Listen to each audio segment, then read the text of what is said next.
امام بخاری رحمۃ اللہ علیہ ان لوگوں پر رد کرنا چاہتے ہیں جو لوگ ایمان کو علیحدہ سمجھتے ہیں، عمل کو علیحدہ سمجھتے ہیں۔ کچھ لوگوں کا یہ نظریہ ہے کہ ایمان عمل کے بغیر ہوتا ہے اور عمل کی بس کوئی حیثیت نہیں ہے۔ امام بخاری رحمۃ اللہ علیہ یہ باب قائم کر کے ان لوگوں پر رد کر رہے ہیں کہ تمہارا نظریہ غلط ہے۔ ایمان کے لیے اعمال کی ضرورت ہے۔ یہ آدمی اگر دعویٰ بھی کرے کہ میں مومن ہوں اور کبھی بھی نماز نہ پڑھے تو کیا پتہ چلے گا یہ مومن ہے بھی صحیح یا نہیں؟ کبھی زکوٰۃ بھی نہ دے، فرائض ادا بھی نہ کرے تو اس کا کیا پتہ چلے گا یہ مومن ہے بھی صحیح یا نہیں؟ تو ایک فرقہ تھا جہمیہ اس وقت، وہ کہتے تھے کہ کوئی ضرورت نہیں ہے اعمال کی۔ اعمال کیا ہوتے ہیں؟ ثانوی حیثیت ہے، یعنی کچھ نہیں ہے۔ تو امام بخاری رحمۃ اللہ علیہ سمجھا رہے ہیں ہمیں، فرماتے ہیں ایمان اعمال سے کوئی علیحدہ چیز نہیں ہے، اعمال کی شریعت میں بہت بڑی اہمیت ہے۔ چنانچہ فرمایا باب من قال ان الایمان هو العمل، فرمایا کہ ایمان وہ عمل ہی ہے، ایمان عمل ہی ہے، ایمان عمل سے علیحدہ چیز نہیں ہے۔ اچھا، اب ایمان کو فرمایا عمل ہی ہے، عمل اور ایمان ان کا آپس میں بڑا گہرا تعلق ہے۔ اور امام بخاری رحمۃ اللہ علیہ نے حدیث سے استدلال کرنے سے پہلے قرآن کریم کی آیات ذکر کی ہے۔ ان آیات پر بڑی توجہ چاہیے۔ لقول اللہ تعالی، اللہ تعالی کا ارشاد ہے وَتِلْكَ الْجَنَّةُ الَّتِي أُورِثْتُمُوهَا بِمَا كُنْتُمْ تَعْمَلُونَ۔ اللہ تعالی نے جنت کے بارے میں ارشاد فرمایا کہ یہ وہ جنت ہے۔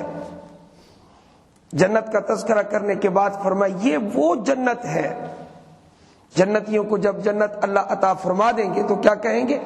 یہ وہ جنت ہے اورثتموہا، جس کے تم وارث بنائے گئے، مالک بنائے گئے، بما کنتم تعملون، ان اعمال کی وجہ سے جو تم دنیا میں کیا کرتے تھے۔ اس سے خود بخود معلوم ہوا کہ عمل کا کتنا بڑا مقام ہے۔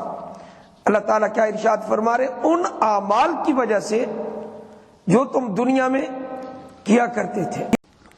تو وقال عدۃ من اہل العلم فی قولہ تعالی، امام بخاری رحمۃ اللہ علیہ فرماتے علماء کی ایک بہت بڑی جماعت ہے اہل علم کی، جو 8ویں پارے کی اس آیت کی تفسیر یوں کرتے ہیں۔ آیت یہ ہے، اللہ تعالیٰ کا فرمان ہے فَوَرَبِّكَ، پس قسم ہے تیرے رب کی۔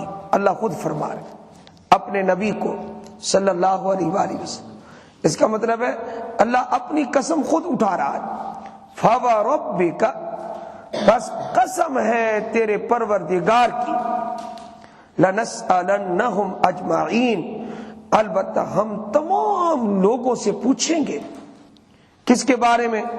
فرمایا عَمَّا كَانُوا يَعْمَلُونَ، اس عمل کے بارے میں جو وہ کیا کرتے تھے۔ یہاں عمل کا ذکر ہے۔ اہل علم نے کہا کہ جس کے بارے میں پوچھ ہوگی، جس عمل کے بارے میں، وہ ان قول لا الہ الا اللہ، وہ اللہ پوچھے گا۔ سب سے پہلی پوچھ تو ہوگی لا الہ الا اللہ کے بارے میں، کہ تم اس کو مانتے تھے یا نہیں، اللہ کے سوا کوئی عبادت کے لائق نہیں ہے۔ پہلے نمبر پر تو یہ پوچھا جائے گا۔ پھر ایسا ایسا دوسرے اعمال کی طرف، نماز پڑھتے تھے، روزہ رکھتے تھے، حج کیا تھا یا نہیں، جو فرائض ہیں۔ تو اب آپ ذرا یہ غور فرمائیں، اس پر ذرا نظر ڈالیں کہ اللہ تعالیٰ کیا کہہ رہے؟ ہم تمام لوگوں سے پوچھیں گے اس عمل کے بارے میں جو انہوں نے کیا۔ یہاں اللہ یہ بھی تو فرما سکتے تھے ہم ایمان کے بارے میں پوچھیں گے، لیکن اللہ نے لفظ عمل کا ذکر کر کے بتا دیا کہ ایمان اور عمل یہ ساتھ ساتھ چلیں گے۔ یہ نہیں ہو سکتا کہ ایمان اور چیز ہو اور عمل کوئی علیحدہ چیز ہو، ایسا نہیں ہے۔ فَوَرَبِّكَ لَنَسْأَلَنَّهُمْ أَجْمَعِينَ عَمَّا كَانُوا يَعْمَلُونَ۔ امام بخاری رحمۃ اللہ علیہ ایک حدیث بھی لا رہے ہیں، اور وہ حدیث مشہور و معروف ہے اپنی سند کے ساتھ، حضرت ابو ہریرہ رضی اللہ تعالیٰ عنہ سے نقل کر رہے ہیں، ان رسول اللہ صلی اللہ علیہ وسلم، اس سے پہلے تیسری آیت کا بھی حوالہ دیا ہے، فرمایا جنت کا ذکر کرنے کے بعد اللہ تعالیٰ ارشاد فرماتے ہیں لِمِثْلِ هَذَا فَلْيَعْمَلِ الْعَامِلُونَ، ان جیسی نعمتوں کے لیے چاہیے کہ عمل کریں عمل کرنے والے۔ اب عمل کریں عمل کرنے والے، اس کی تفسیر یہی ہے کیا کہ فَلْيُؤْمِنُ الْمُؤْمِنُونَ، کہ ایمان والے ان نعمتوں پر ایمان لائیں اور پھر عمل کریں۔ تو اس کا کیا مطلب ہوا کہ ایمان اور عمل ساتھ ساتھ ہوگا۔ آج مسلمان جو عاری ہو گئے، کورے ہو گئے، وہ اعمال سے خالی ہو گئے، جس کی وجہ سے بے اثر ہو گئے۔ فَلْيَعْمَلِ الْعَامِلُونَ، دیکھو ایمان جہاں ذکر کرنا تھا، اللہ بہت ساری جگہوں میں ایمان مراد لے کر لفظ اعمال کا ذکر کر رہا ہے، تو اعمال کی کتنی بڑی اہمیت ہے۔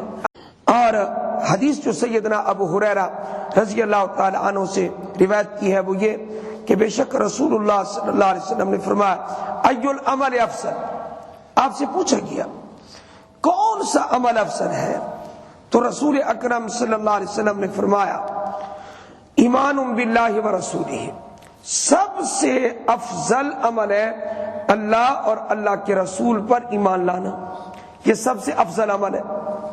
اس سے یہ معلوم ہوا کہ ایمان بھی عمل ہی ہے، اگرچہ وہ دل کا عمل ہے لیکن ہے تو یہ عمل۔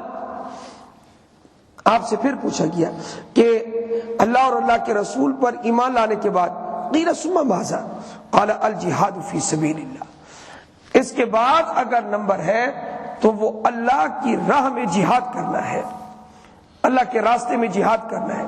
ایمان باللہ ورسولہ، یہ ایمان کے بعد درجہ کس کا بتایا جی؟ جہاد فی سبیل اللہ کا۔ اے اللہ کے رسول صلی اللہ علیہ وسلم کہ تیسرا درجہ کس کا ہے؟ آپ نے تیسرا درجہ بھی فرما دیا، قیل ثم ماذا، اس کے بعد کس کا نمبر ہے؟ فرمایا حج مبرور، مقبول حج کا درجہ ہے۔ پہلے ایمان باللہ ورسولہ، پھر جہاد، پھر اس کے بعد حج مبرور ہے۔ حج مبرور کیا ہے؟ فرمایا مقبول، مقبول کی نشانی کیا ہے؟ مقبول کی نشانی یہ ہے، فرمایا کہ اذا رجع یکون حالہ خیرا من الذی قبلہ، فرمایا کہ جب وہ واپس آئے حج کر کے تو پہلے سے زیادہ اچھا اور نیک بن کر